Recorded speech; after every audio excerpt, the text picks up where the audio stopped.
하나님의 말씀 함께 보겠습니다. 창세기 1장 26절부터 31절 말씀입니다.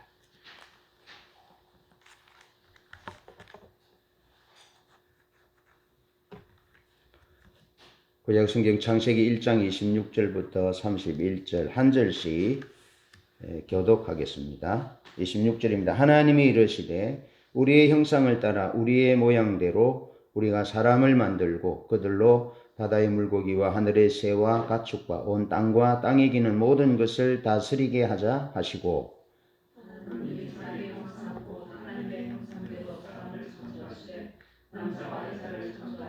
하나님이 그들에게 복을 주시며 하나님이 그들에게 이르시되 생육하고 번성하여 땅에 충만하라. 땅을 정복하라. 바다의 물고기와 하늘의 새와 땅에 움직이는 모든 생물을 다스리라 하시니라.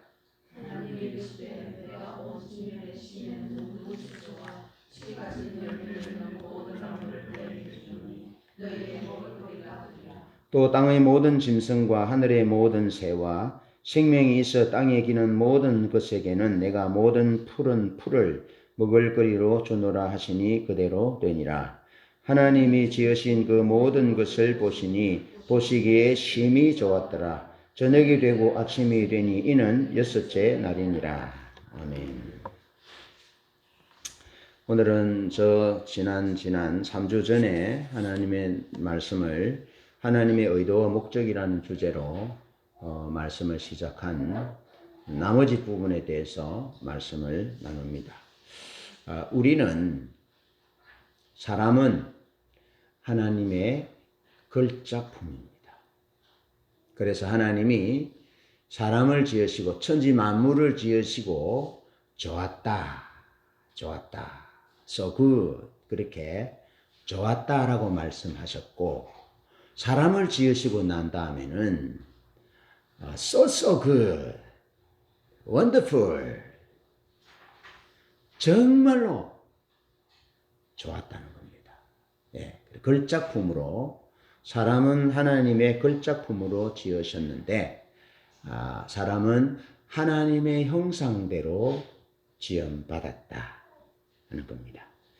그런데 인간을 지으신 하나님의 계획이 있습니다. 우리가 이 조각가나 여러 가지 도공들이 그릇을 만들 때도 사용 목적에 따라서 다 모양도 다르고 다르지 않습니까?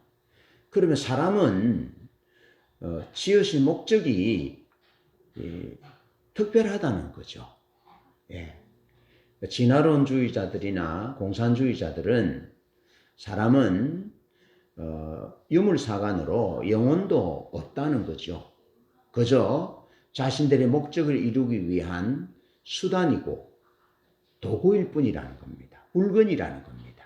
영혼도 하나님의 형상도 또 사후의 세계도 없는 것입니다.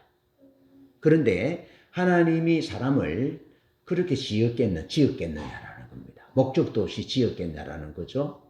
그러니까 진화론주의자들이든지 공산주의자들이든지 유물사관은 다 잘못된 것이다. 거짓된 것이다. 그것을 따르는 추종하는 자들은 인간을 쓰레기 취급을 하는 겁니다. 물건 취급하는 겁니다. 예. 객관적인 타자로 나와 너로 두는 것이 아니고 그냥 물건인 겁니다. 자기들의 목적을 위한 수단, 방법, 그냥 물질인 거죠. 그래서 인간의 존엄이 없습니다. 존엄하지 않습니다. 그래서 무차별적으로 사람을 죽이고 수천만 명의 사람을 죽이는 거죠. 자기 목적을 이루기 위해서. 이번에 제가 갔다 온 캄보디아도 폴포트 정권에서 캄보디아 인구 4분의 1을 죽입니다. 뭐 하기 위해 죽인 줄 아십니까? 중국 공산주의 마오쩌둥의 영향으로 더 나은 공산주의를 만들기 위해서 죽인 거예요. 엄청나게 죽였습니다. 스탈린도 그렇고. 중국은 또 얼마나 죽였는지 모릅니다. 북한은 얼마나 또 죽였는지 모릅니다. 인간은 하나님의 형상대로 지으셨다. 그래서 인간은 존엄한 존재다 하는 거죠.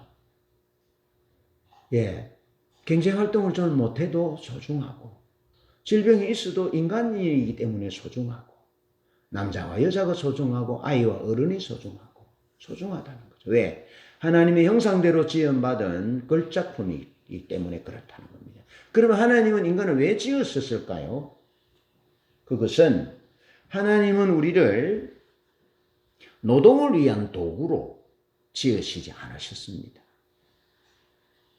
노예로 짓지 않았다는 거죠. 하나님은 우리를 하나님의 가족으로 지으셨다는 거죠. 가족으로. 여러분, 가족의 특징이 무엇입니까? 가족의 특징은 모든 것을 다 공유합니다. 예. 아들은 아버지의 집에 들어오면서 초인종을 눌러서 아버지 집에 들어가도 됩니까? 어머니가 해주는 음식을 어머니 이 음식을 먹어도 됩니까? 물어보지 않습니다. 그냥 공유하는 거죠. 예. 그 가족으로 친밀한 사랑의 교제를 나눌 가족으로 하나님이 인간을 지으셨다라는 겁니다. 그래서 가정에 가면 아들은 아빠를 보고 자라고, 딸들은 엄마를 보고 자라고, 또 딸은 아버지를 보면서 남자를 알고, 또 아들은 엄마를 보면서 여자를 알고, 그러면서 친밀한 교감을 누리면서 살아가는데요. 잘 보십시오. 가족은 늘 끝까지 함께 합니다. 예. 그래서 어릴 때부터 아버지 엄마의 사랑을 받고 자라서 사랑을 알고, 그래서 아빠 엄마를 사랑하는 거죠. 그래서 여러분, 우리 한 인간이 죽을 때에 그 임종의 곁들을 지키는 자가 누굽니까? 아들이고 딸이지요. 그리고 장례에서 끝까지 가는 자가 누굽니까? 아들이고 딸입니다. 가족입니다. 가족들만 남습니다. 가족. 그런데 이제 예수 안에 있는 믿음의 가족들은 어떻습니까? 피는 안 섞였지만 예수 안에 있는 믿음의 가족은 믿음 안에서 친밀한 교제를 누리고 사랑을 누리고 그렇게 평생을 살면 함께 하잖아요. 함께 가서 조문하고 위로하고 그렇게 하는 거죠. 친밀한 사랑의 교제를 나눌 가족으로 지으셨다. 그런데 다른 종교를 이제 가진 사람들의 신은 인격적 교제가 불가능합니다. 물론 그 인격체이기도 합니다. 인격체이기도 한데 하나님을 대적하고 타락함으로 말미암아 그 목적이 달라졌습니다. 그래서 사탄이나 귀신이나 이런 존재들과도 접신이라든지 대화라든지 이런 것들이 가능합니다. 가능한데 사단의 목적은 죽이고 멸망시키려는 것뿐이기 때문에 다른 종교를 가진 자들의 그 숭배하는 신은 그 주인과 노예의 관계입니다. 주인과 노예의 관계로서 자유가 없습니다. 사단이 귀신이 하고자 하는 대로 끌려다니는 거죠. 그리고 결국에는 멸망의 길로 가게 되는 거죠. 그러나 우리 하나님은 인격체이시면서 인격적이에요. 그런데 사단 마귀는 인격체지만 비인격적이에요. 타락의 존재이기 때문에. 그래서 항상 자기 목적을 위해서 인간을 이용하고 죽이고 멸망시키려는 것뿐이에요. 상호 교제는 불가능합니다. 그러나 하나님은 인격적이시며 인격체이시고 인격적이시기 때문에 우리를 위해서 우리의 생명과 더 풍성한 삶을 위해서 희생하시고 귀신이나 사단은 우리를 위해서 희생하지 않습니다. 다른 종교의 신들은 우리를 위해서 희생하지 않습니다. 사람이 노예로서 신을 봉양하도록 되어 있습니다. 그러나 하나님은 우리를 하나님의 형상대로 지으셔서 하나님과 인격적 교제를 누릴 수 있도록 그러면서 인격적 교제의 결론이 뭐냐면 우리에게 풍성한 생명을 주시고 더 풍성하게 하셔서 우리를 행복하게 하는 것이 하나님이 우리와 인격적 교제를 누리는 목적인 것입니다. 완전히 다른 것이죠. 그래서 하나님이 선악과를 만드시고 먹지 말라 하신 것은 강요된 사랑이 아닌 자발적인 선택에서 나오는 순종과 거룩과 사랑을 원하셔서 동산 중앙에 선악을 알게 하는 나무를 만드셨고 그 나무를 다른 것은 다 먹되 그것은 먹지 말아라 라고 말씀하신 거죠. 예, 그것은 뭐 어떻게 선택할 수 없는 선택의 여지가 없는 사랑이 아니라 하나님마저도 거부할 수 있는 자유의지를 주셔서 하나님을 자발적으로 선택하고 순종하고 사랑할 수 있는 그런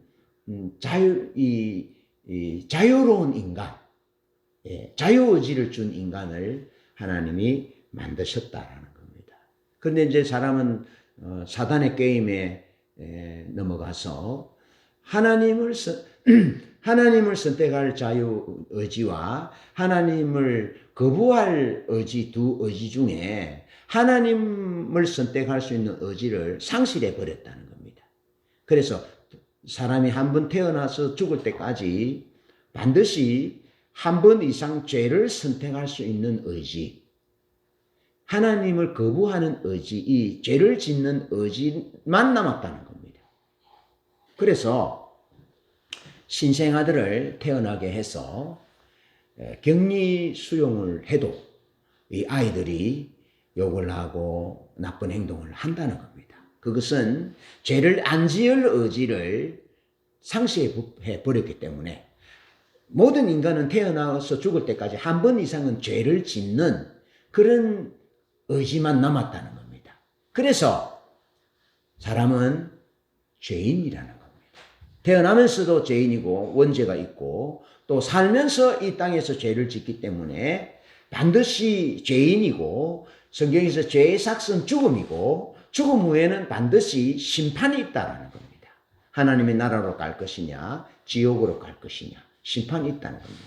그 심판은 하나님의 나라에서 영원히 살든지 아니면 지옥에서 영원한 고통 속에 살든지 이 두 가지 결론을 받아들일 수밖에 없다는 겁니다. 그런데 하나님은 친밀한 사랑의 교제를 나눌 가족으로 창조하셨다 했고, 그 다음에 두 번째로는 하나님은 인간을 하나님의 동력자로 창조하셨다. 하나님이 하실 일을 인간에게 대신하도록 그렇게 하셨다는 겁니다. 그래서 시편 8편에 보면 그렇게 말씀했다 하잖아요. 주의 손가락으로 만드신 주의 하늘과 주께서 베풀어 두신 달과 별들을 내가 보니 사람이 무엇이기에 주께서 그를 생각하시며 인자가 무엇이기에 주께서 그를 돌보시나이까. 그를, 그러니까 인간을 하나님보다 조금 못하게 하시고 영화와 종기로 관을 씌우셨나이다. 한번 보십시오. 인간을 하나님보다 조금 못하게 하시고 영화와 종기로 관을 씌우셨다. 또 주의 손으로 만드신 것을 다스리게 하시고 만물을 그 발 아래 두셨으니 곧 모든 소와 양과 들짐승이며 공중의 새와 바다의 물고기와 바닷길에 다니는 것이니이다. 여호와 우리 주여, 주의 이름이 온 땅에 어찌 그리 아름다운지요. 그렇게 고백을 하고 있습니다. 이 구절은 창세기 1장 26절의 배경입니다. 이 구절은 행성이라는 단어를 사용하지는 않지만 동일한 것을 말하고 있다. 창세기 1장 26절은 하나님의 지명된 통치자로서 하나님을 대변하는 왕적인 인물의 개념을 반영하고 있다. 같은 개념이 여기에서 나오는데 단지 이 구절은 형상과 모양이라는 단어를 사용하지 않을 뿐 인간 통치에 대한 정확하게 같은 이해를 가지고 있습니다. 특히 다스리다와 같은 단어를 사용함으로써 왕적 통치에 대해서 말하고 있습니다. 그래서 뉴 아메리칸 코멘터리에서는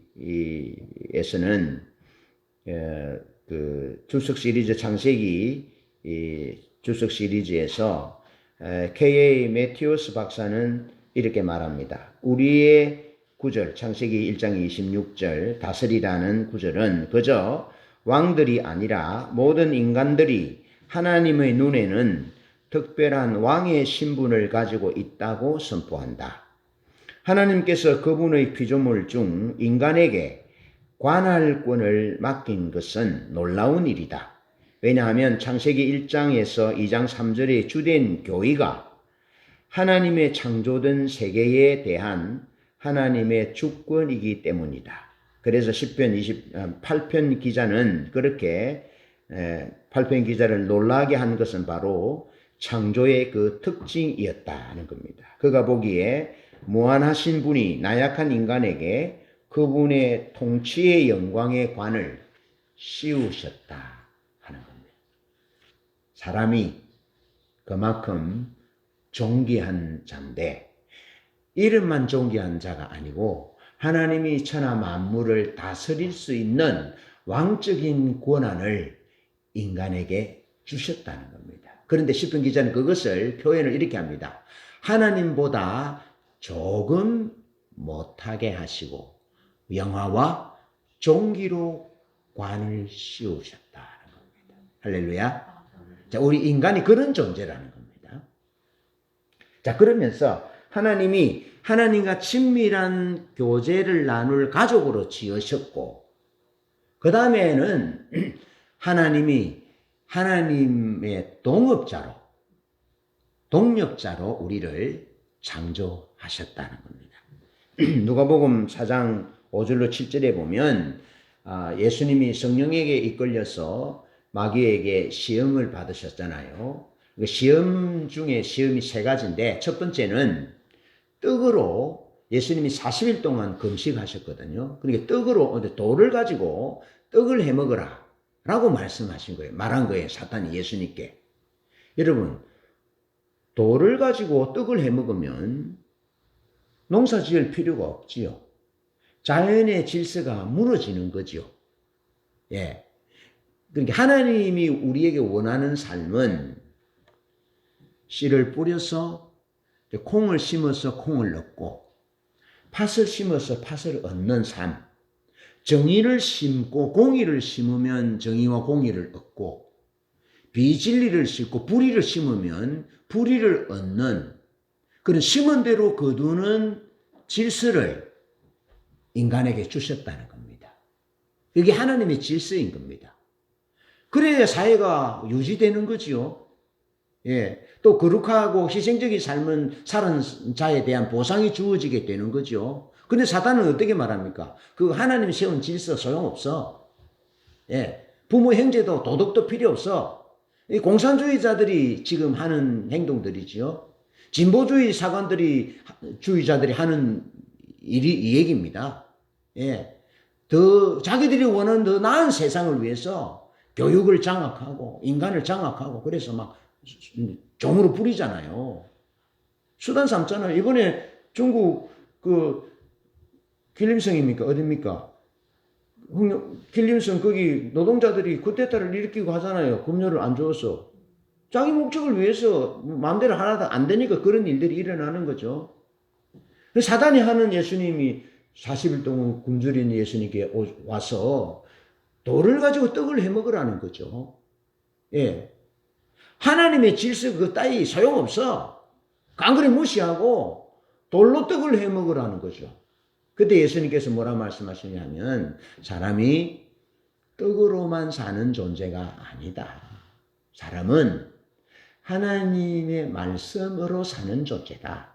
사람은 하나님이 정해주신 물은 위에서부터 땅으로 흐르고 콩을 심으면 콩 나고 팥을 심으면 팥이 나는 그런 하나님이 세워주신 질서를 따라 살아가는 존재가 사람이다. 나는 사람의 아들로서 하나님의 말씀을 따라 하나님의 질서를 따라 살아갈 거야. 사단은 물러가라. 그렇게 물리치는 거죠. 그 다음에 두 번째는 뭐냐면 높은 곳에 예수님이 성전 높은 곳에를 예수님을 데리고 와서 뛰어내리라고 하는 거죠.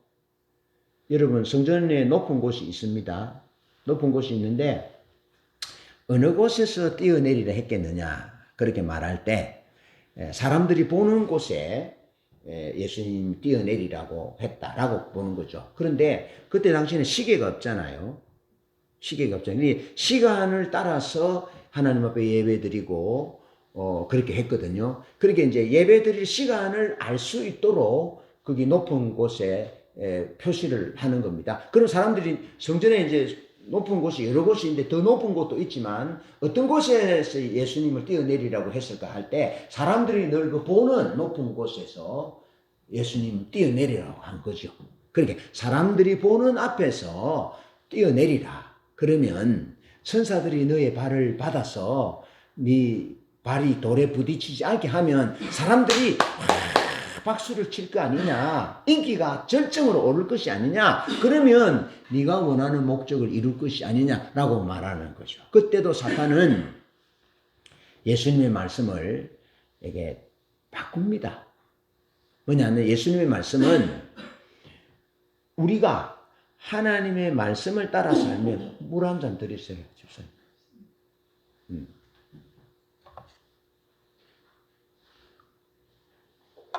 우리가 하나님의 말씀을 따라서 살아가면 하나님이 우리 모든 길에 함께 하셔서 우리의 걸음을 지켜주신다는 뜻이에요. 시편 91편의 말씀이. 그런데 우리가 하나님을 우리의 전부 삼고 살아가는 것을 싹 빼고 네가 뛰어내리면 하나님 천사를 보내서 네 발이 지켜줄 거니까 네 발이 돌에 부딪히지 않고 네가 죽지 않을 것이다 라고 하나님 말씀을 약간 왜곡합니다. 자기 중심으로 살도록. 그때 예수님께서 주 너의 하나님을 시험하지 말아라 그렇게 말씀합니다. 그리고 세 번째, 이제 높은 곳에 예수님을 데리고 가서 천하의 만국을 보이고 그 영광을 보입니다. 그러면서 예수님에게 사탄이 네가 나에게 절하면 이 천하의 모든 영광과 권세를 너에게 주겠다. 왜냐하면 이 모든 권세는 내게 넘겨준 것이다. 내 것이다. 라고 말하는 겁니다. 그런데 사단이 예수님께 주려고 했던 그 권세와 영광은 내게 준 것이라 하잖아요. 그 누가 주었습니까? 그 권세와 영광은 하나님이 사탄에게 준 것이 아니고 하나님이 아담에게 준 그 하나님의 권세와 영광, 왕적인 권능, 그 영화와 종기로 관씌우신 그것을 사단의 속임수에 속아서 아담이 사단에게 넘겨준 거예요.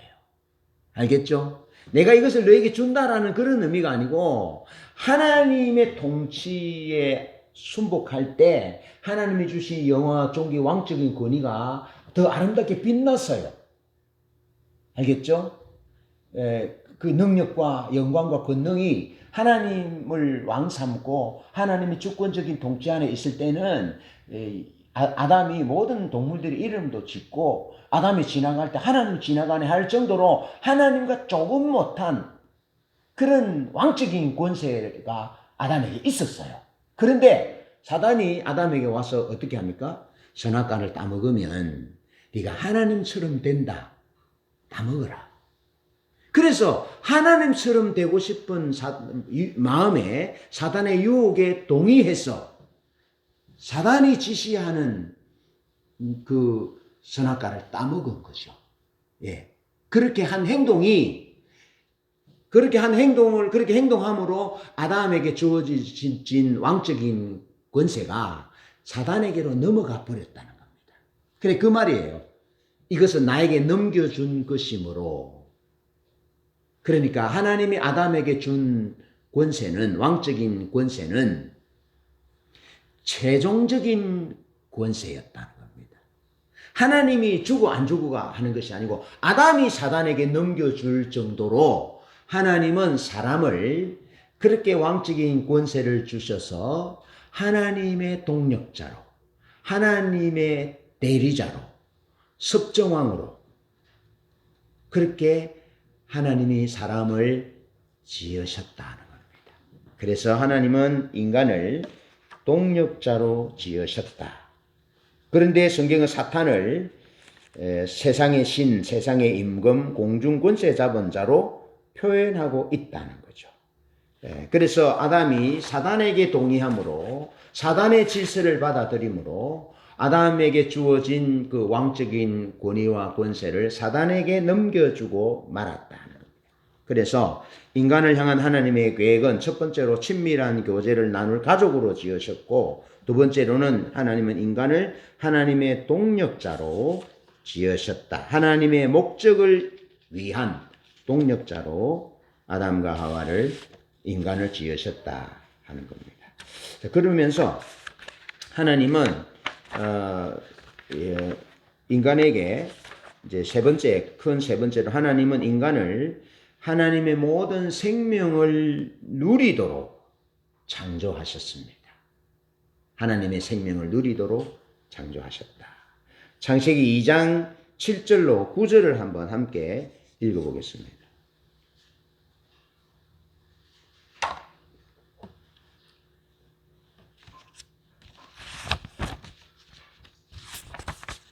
창세기 2장 7절로 9절 함께 읽어보겠습니다. 시작. 여호와 하나님이 땅의 흙으로 사람을 지으시고 생기를 그 코에 불어넣으시니 사람이 생명이 된지라. 여호와 하나님이 동방의 에덴에 동산을 창설하시고 그 지으신 사람을 거기 두시니라. 여호와 하나님이 그 땅에서 보기에 아름답고 먹기에 좋은 나무가 나게 하시니 동산 가운데에는 생명나무와 선악을 알게 하는 나무도 있더라. 아멘. 그렇게 진나라 시황제가 불로초를 찾으러 사람을 보낸 것은 허무맹랑한 얘기가 아니다는 거죠. 그 얘기는 무슨 얘기냐면 하나님은 인간에게 필요한 것들을 다 만드시고 그 다음에 사람을 만든 거예요. 알겠죠? 그러니까 하나님은 그렇게 지혜로우신 분이고 계획적인 분이시고 계획이 있으신 분이고 목적이 있으신 분이에요. 여러분 만약에 사람이 살 수 있는 환경을 만들지 않고 사람부터 만들어 놓았다면 죽습니다. 사람은. 예. 사람 여러분 골든타임 5분이잖아요. 5분 동안에 심폐소생술을 하고 이렇게 하지 않으면 영영 돌아올 수 없거든요.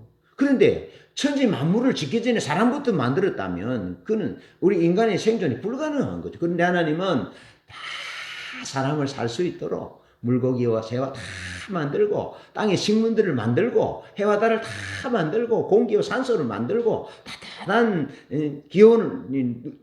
기온이 유지될 수 있도록 하시고 그래서 사람을 만드신 거죠. 이 속에서 우리를 향한 하나님의 사랑과 하나님의 계획을 볼 수 있고 하나님이 우리에게 얼마나 생명을 주시기를 원하시는지를 볼 수 있습니다. 그리고 에덴 동산을 만드신 다음에 에덴은 어떤 동산이냐면 울타리가 있는 정원입니다. 울타리가 있는. 하나님이 인간을 보호하신다는 거죠. 에덴 동산에서 보호하시는 거예요. 자, 그리고 에덴 동산을 지은 다음에 에덴 동산 중앙에 두 나무를 두셨어요. 한 나무는 선악을 알게 하는 나무고 한 나무는 생명나무라고 말하고 있습니다. 자, 선악을 알게 하는 나무를 따먹었더니 어떻게 됐습니까? 선악을 알게 됐죠. 그럼 생명나무를 따먹으면 어떻게 되겠습니까? 영원한 생명을 얻게 되는 거죠.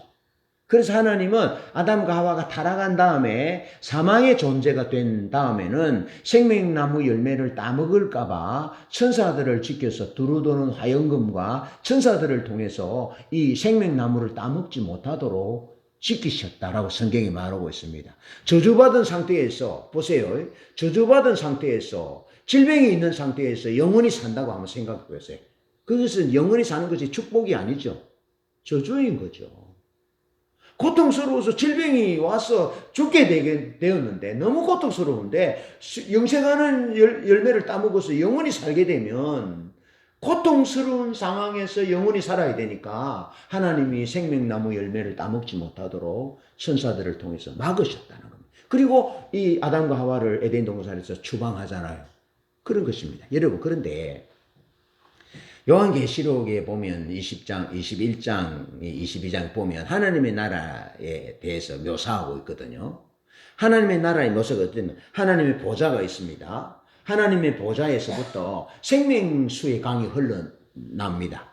그리고 강 좌우에는 생명나무의 나무가 있습니다. 그리고 그 잎은 만국을 소성하기 위하여 있다라고 말합니다. 하나님의 나라에도 생명나무가 있다라는 거죠. 에덴 동산에 있었던 그 생명나무. 그 생명나무 열매를 먹으면 영원한 생명을 얻게 되는 거죠. 이처럼 하나님은 처음부터 천지 만물을 지으시고 인간을 지으신 하나님의 계획은 인간들에게 영원한 생명을 주시려고 하는 계획이었다는 겁니다.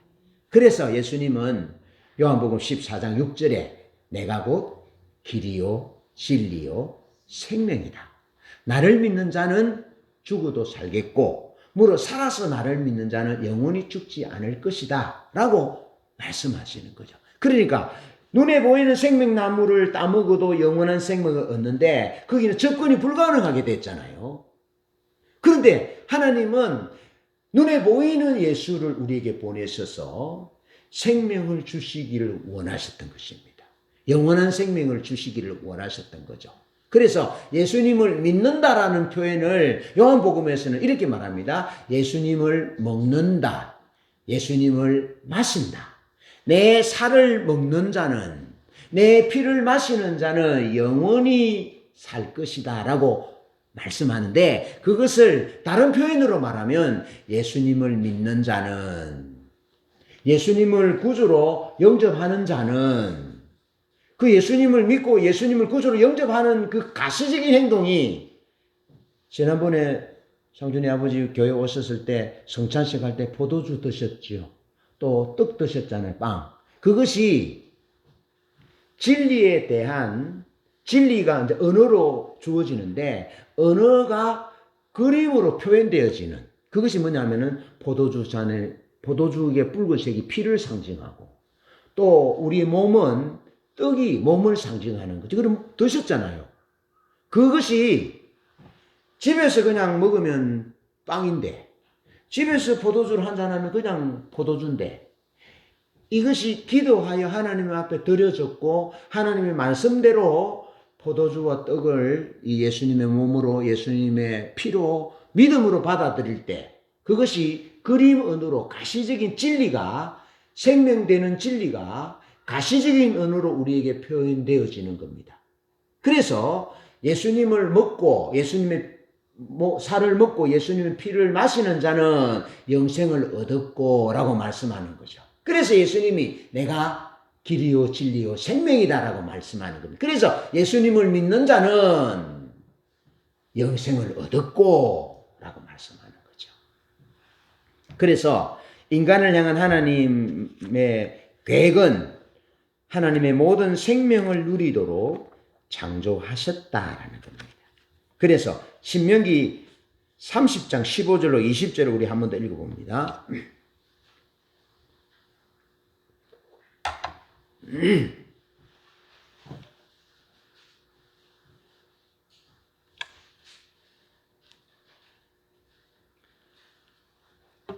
신명기 30장 15절로 20절 시작. 보라, 내가 오늘 생명과 복과 사망과 화를 내 앞에 두었나니 곧 내가 오늘 내게 명령하여 내 하나님 여호와를 사랑하고 그 모든 길로 행하며 그의 명령과 규례와 법도를 지키라 하는 것이라. 그리하면 내가 생존하며 번성할 것이요 또 내 하나님 여호와께서 내가 가서 차지할 땅에서 내게 복을 주실 것임이니라. 그러나 내가 만일 마음을 돌이켜 듣지 아니하고 유혹을 받아 다른 신들에게 절하고 그를 섬기면 내가 오늘 너희에게 선언하노니 너희가 반드시 망할 것이라. 너희가 요단을 건너가서 차지할 땅에서 너희의 날이 길지 못할 것이니라. 내가 오늘 하늘과 땅을 불러 너희에게 증거를 삼노라. 내가 생명과 사망과 복과 저주를 내 앞에 두었은즉 너와 내 자손이 살기 위하여 생명을 택하고 내 하나님 여호와를 사랑하고 그의 말씀을 청종하며 또 그를 의지하라. 그는 내 생명이시요 내 장수이시니 여호와께서 내 조상 아브라함과 이삭과 야곱에게 주리라고 맹세하신 땅에 내가 거주하리라. 아멘. 자, 하나님이 우리에게 주시기를 원하시는 것은 하나님의 모든 생명을 누리기를 원하셔서 계획하셨다 하셨습니다. 하나님의 모든 생명은 하나님이 아담과 하와에게 의도하신 하나님의 생명, 또 우리 인간에게 주신 하나님의 생명은 하나님의 공급, 하나님의 인도, 하나님의 보호, 하나님의 도우심, 하나님 안에서의 안식, 또 부부 사이의 온전한 화합 등 하나님의 생명이 가득한 삶이었습니다.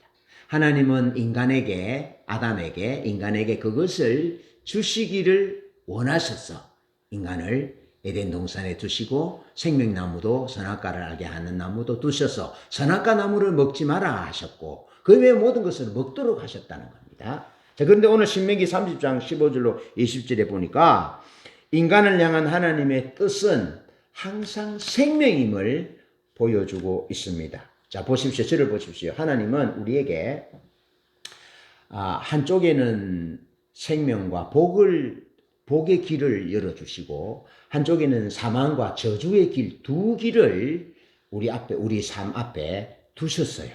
그래서 하나님은 우리가 이 사망과 저주의 길을 가지 말고 생명과 복의 길을 가도록 말씀하고 있습니다. 그런데 보세요. 사람들은 보세요.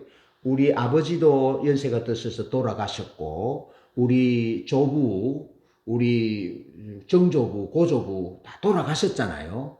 그래서 돌아가신 분을 저는 저희 할아버지도 몰라요. 저희 할머니도 제가 태어나기 전에 돌아가실 때 몰라요. 그러면 우리가 할아버지의 사상이라든지 할머니의 마음 또 정조부, 고조부의 사상을 알 수 있어요, 없어요? 몰라요. 또 특히 옛날에는 아버지, 엄마들은 일한다고 우리를 막 그냥 등에 업고 막 일하기 때문에 다리가 우리 형제들 보면은 나이 든 사람 보면 다리가요, 여기가 무정해요. 내가 보니까 왜 그러냐 보니 이번에도 캄보디아 가면서 목사님 부산에 계신 목사님도 그렇고 캄보디아 선교사님도 보니까 내 다리처럼 또 이리 떠요. 오다리예요. 근데 왜 그러냐고 한 생각해 보니까 우리 시대의 어른들이 밤낼 때 알을 얻고 밭을 내잖아요. 그러니까 내 옆에 있으니까 이게 오다리가 되니 희한한 상민이 아버지도 오다리 좀 가까울걸요. 그래요. 예. 그런 이제 가운데서 우리가 살아왔잖아요. 근데 하나님은 우리에게 그렇게 말씀하세요. 생명과 복의 길이 있고 사망과 저주의 길이 있는데 하나님은 생명과 복의 길을 가기를 원한다. 그런데 그 얘기를 이제 했어요.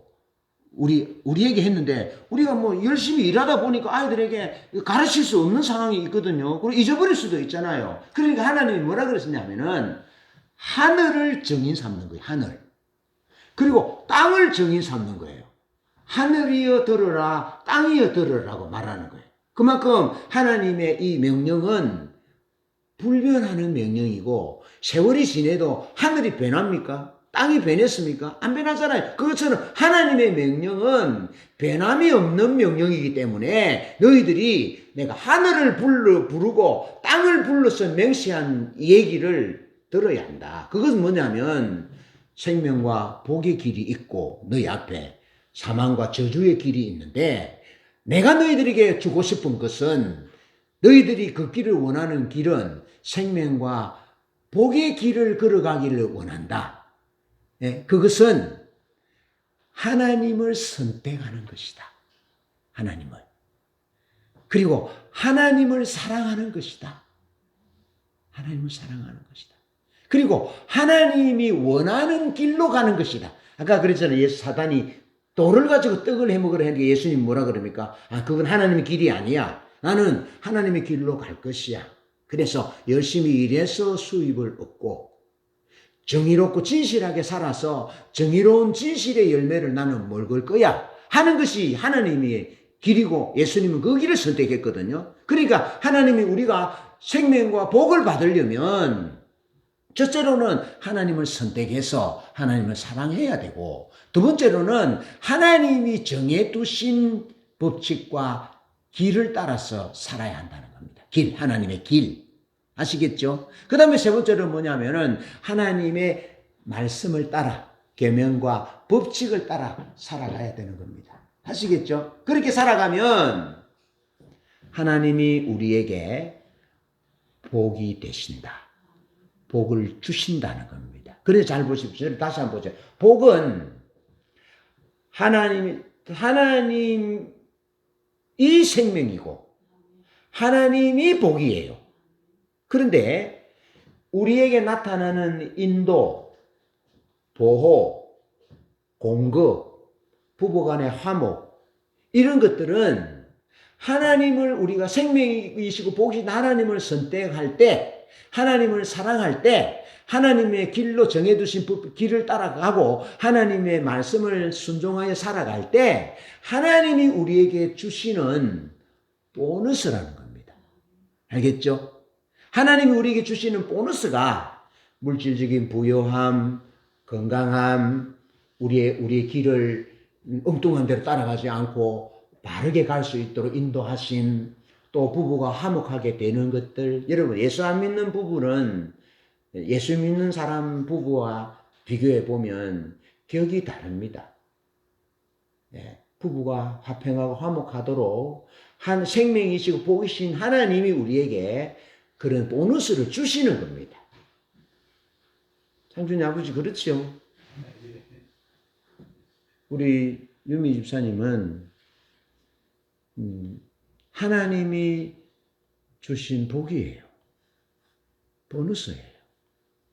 물론 이제 창준이 엄마 같이 아는 분을 만날 수도 있었겠지만 저분이 예수님을 믿음으로 물론 부족한 것도 많고 마음에 안 드는 것도 있겠지만 예수님을 선택하고 하나님의 길로 걸어가고 하나님의 말씀을 대로 살아가려고 몸부림치다 보니까 배추원 씨가 사랑스럽고 귀하고 존귀하고 내가 내 생명을 바쳐서 사랑하고 섬겨야 될 내 남편으로 그렇게 모시는 거예요. 그것은 누구의 보너스다? 생명이신 하나님이 주시는 보너스예요. 그것을 말해서 세상 사람들은 축복이다, 복이다 라고 말하는 겁니다. 또 우리 건강 있잖아요. 이것도 우리가 하나님을 선택할 때 하나님이 우리에게 주는 보너스예요. 제가 제 얘기를 했잖아요. 저는 예수님 안 믿어서는 벌써 이 세상 사람이 아닐 거예요. 나는 그것을 알아요. 확률을 보세요. 8명 중에 5명이 죽었으니까 저도 세상에 없을 가능성이 훨씬 높은 거예요. 그런데 내가 그랬잖아요. 내가 14살 때 예수님을 만난 다음에 나는 제사 지내지 않고 나는 이제 하나님만 섬길 것을 딱 선택했다 했잖아요. 아버지한테 무릎을 꿇고 죽기로 각오하고 했거든요. 그때 저는 이미 죽었어요. 그리고 하나님이 우리 집에 가게의 저주의 운명을 그때 끊으셨어요. 그럼 지금까지 제가 살아있잖아요. 우리 형님이 9살 때까지 살았다 하거든요. 9살 때까지. 9살. 내가 하나님을 선택할 때 하나님이 나를 붙잡으셨어요. 그래서 내게 보너스를 주셨는데 나를 보호하셨어요. 제가 어릴 때요. 점심시간이 됐는데 누나가 밥을 안 주는 거예요. 어릴 때 얼마나 배가 고픕니까? 그래 부엌에 들어가니 누나가 아버지한테 좀 칭찬 들으려고 김치를 가시랑히 썰어놨는데 제가 가서 김치를 하나 손으로 그냥 김치 꼭다리를 들었잖아요. 그래도 그냥 거기 가시란히 김치를 썰어놓은 것이 흐트러지게 되잖아요. 그러니까 우리 누님이 부작대기를 들고 저를 쫓으러 온 거죠. 그래서 저는 김치 꽉대기 하나 들고 우리 누나 보고 가다가 대문 앞에 있는 대문 그 언덕에 그 개울에 그냥 거꾸로 떨어졌는데요. 거꾸로 떨어졌는데 그 밑에 돌이 이렇게 있었거든요. 거기에 그냥 머리가 거꾸로 그냥 바로 그냥 부딪혔는데 원래 제가 이마가 이렇게 넓지 않습니다. 그런데 여기 그게 흙이 머리가 돌에 부딪혀가지고 이렇게 깨진 거예요. 그래 보니까 우리 어머니가 그 밑에서 빨래를 하고 계시다가 아들이 거꾸로 떨어져가지고 막 머리 피가 나고 하고 떠내려가니까요. 그 우리 어머니가 기어오시더라고요. 그 물리로 어이구 하면서 기어 나오시던데요. 벌써 죽었어요. 저는. 죽을 위기가 얼마나 많았는지 모릅니다.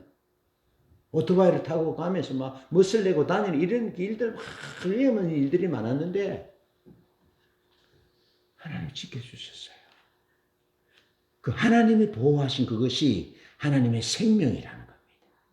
예. 지금까지 부족함 없이 살았거든요. 그게 하나님의 공급이에요. 이번에 캄보디아에 갔지 않습니까? 캄보디아 갈 때 부산에 있는 목사님이 이제 선교사님 우리가 매달 5만 원씩 선교하지만 한번 와라, 한번 와라, 한번 와라 막 노래를 부르는데 못 갔잖아요. 근데 이제 그런 중에 부산에 있는 해성교회 목사님이 정 목사님 우리 이번에 선교 가는데 같이 가실래요? 또 그렇게 하고 그래서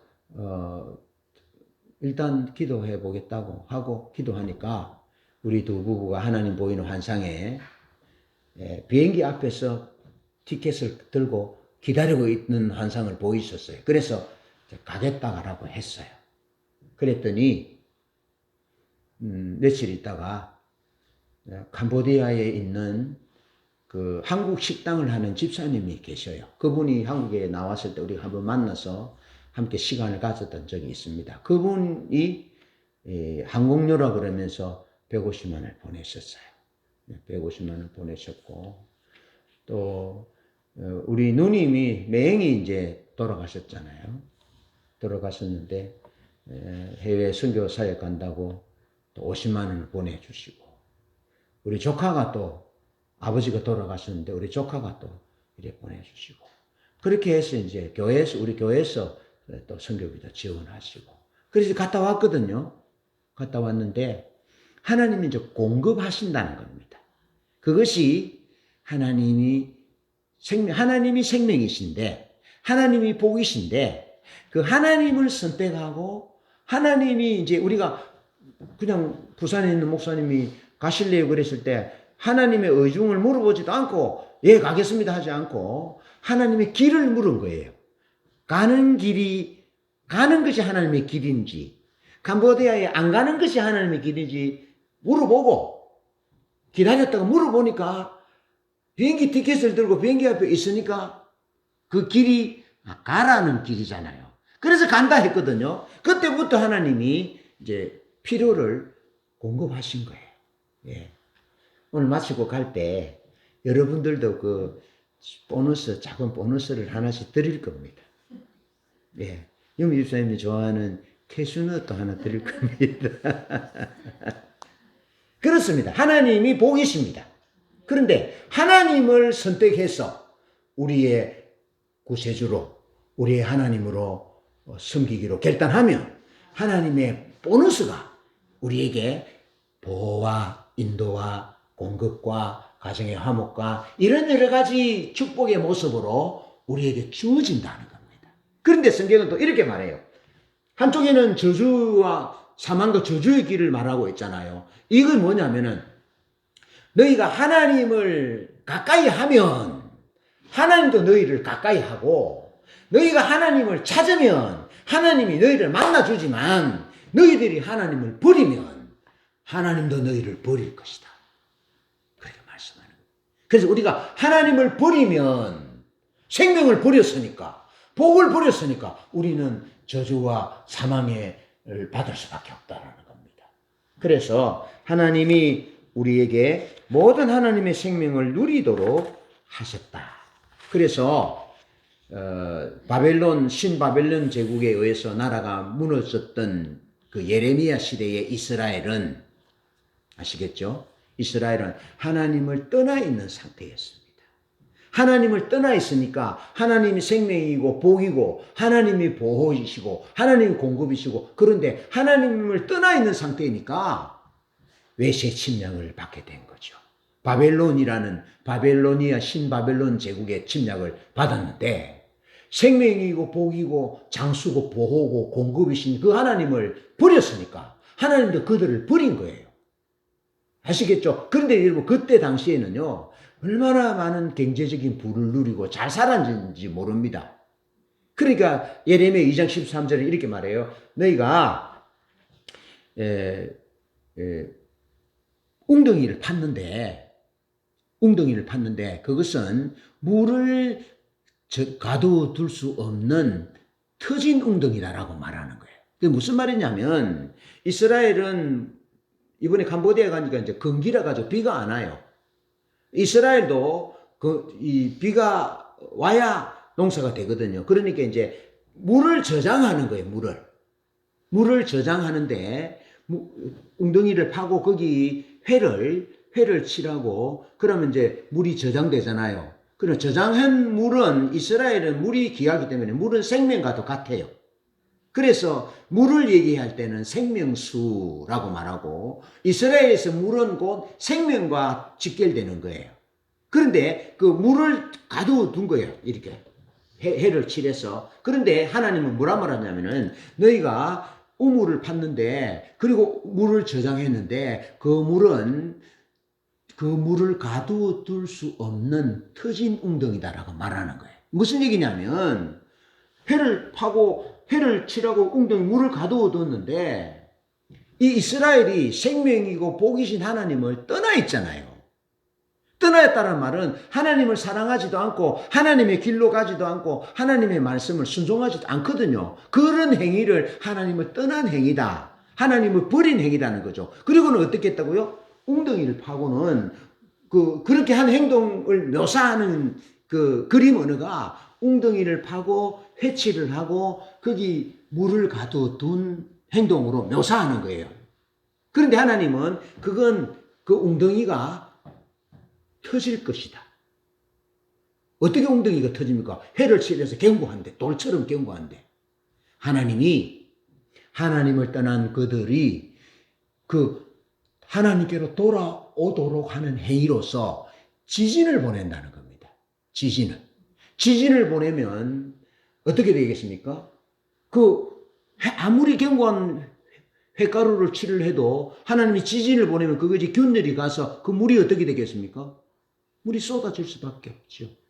그래서 웅덩이를 파서 물을 저장한 것은 뭐냐면 그것은 단순히 물리적인 물일 수도 있지만 하나님을 대신해서 의지하는 물질이 될 수도 있고 하나님 없는 건강이 될 수도 있고 하나님을 무시한 나라의 번영을 구할 수도 있고 국방력을 얘기할 수도 있고 그런 거죠. 그런데 하나님을 떠나 있기 때문에 눈에 보이기는 이게 회를 칠해서 견고하게 돼서 물을 얻을 수 있고 우리에게 주신 농사, 물질, 건강 괜찮아 보일 수 있겠지만 하나님을 떠나 있을 때 하나님이 지진을 보내시면 그 회를 칠한 그 웅덩이가 깨지니까 그 물이 저축되지 못하고 다 흘러버리게 되는 거죠. 그러니까 하나님이 뭐라 그러냐면은 내게로 돌아와라. 생명이고 복인 나를 선택해라 라고 말씀하시는 것입니다. 그래서 결국에는 하나님이 이스라엘이 하나님을 선택하지 않다가 신바벨론 제국에서 멸망되거든요. 그래서 포로되 70년 동안 나라가 떠나 있었어요. 근데 하나님이 회복시키시잖아요. 지금 이스라엘과 하마스 간의 전쟁이 일어났는데요. 이스라엘은 없어지지 않습니다. 이스라엘은 하나님 백성이기 때문에 없어지지 않습니다. 물론 이스라엘이 부족해서 이 하마스의 침략을 받을 수 있습니다. 하나님을 떠나 있어서 침략을 받을 수 있습니다. 그러나 이스라엘은 하나님의 목적이기 때문에 이스라엘은 완전히 없어지지 않습니다. 이스라엘이 회복되어야 예수님이 재림합니다. 그래서 이스라엘은 없어지지 않습니다. 하나님의 백성들은 없어지지 않습니다. 왜? 생명이고 복이시고 영원하신 하나님이 우리를 보호하시고 우리를 지키시고 하나님의 목적을 위해서 우리를 지으셨기 때문에 우리는 없어지지 않습니다. 이처럼 하나님은 우리에게 생명을 주시는 것이 하나님의 모든 생명을 누리도록 하는 것이 목적인 것이죠. 그러면서 마지막으로 결론이 하나님은 인간을 영원한 생명을 누리도록 창조하셨다는 겁니다. 100년 살고 끝나는 인생이 아니고 영원한 생명을 누리도록 하기 위해서 하나님이 생명나무를 에덴 동산 중앙에 두셨고 하나님의 나라에도 하나님 보좌에서 나오는 생명수의 강 좌우에 생명나무가 있습니다. 그래서 하나님의 나라에서 우리가 영원한 생명을 누리고 살 수 있도록 하셨다는 겁니다. 그런데 이 모든 것들을 간단하게 말해서 가능한 것은 하나님 중심적인 삶을 살 때 가능하다는 겁니다. 이런 삶을 살아서 하나님의 생명을 하나님의 공급과 보호와 축복과 인도와 부부의 화평과 만사 형통의 하나님의 보너스를 받아 누리는 그런 하나님의 목적을 따라 사는 삶으로 하나님의 생명을 받아 누리는 우리 모두가 되시기를 축복합니다.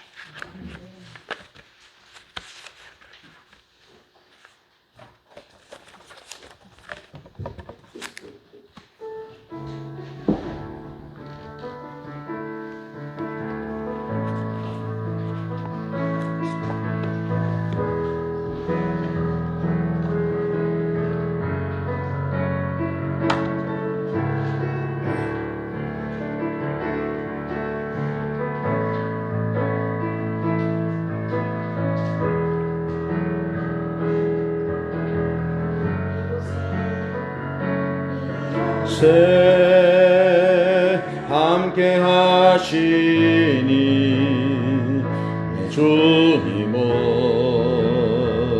경배하고 이곳에 운행하시니 내 주님을 경배하고 마음 위로하시니 내 주님을 경배하고 상한 자 치유하시니 내 주님을 경배하고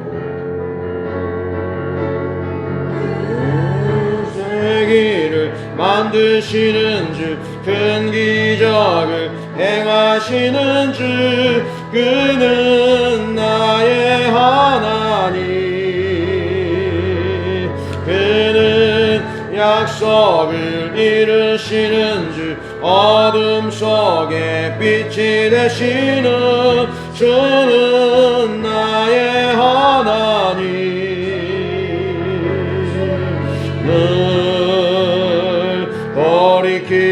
돌이키시는 주님을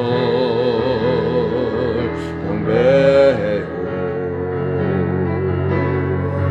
마음 고쳐주시는 내 주님을 경배하고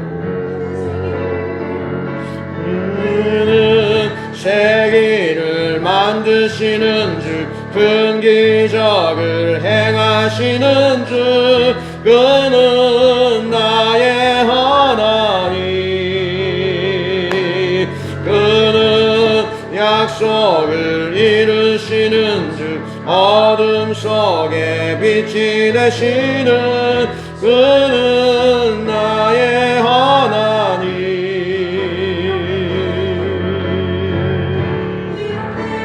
보이지 않아도 비록 내가 느끼지 못해도 멈추시지 않으시는 주님 새 일을 행하시는 주님 비록 내게 보이지 않아도 비록 내가 느끼지 못해도 멈추시지 않으시는 주님 새 일을 행하시는 주님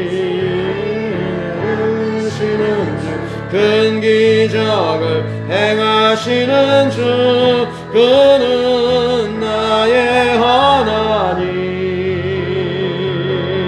그는 약속을 이루시는 주 어둠 속에 빛이 되시는 주는 나의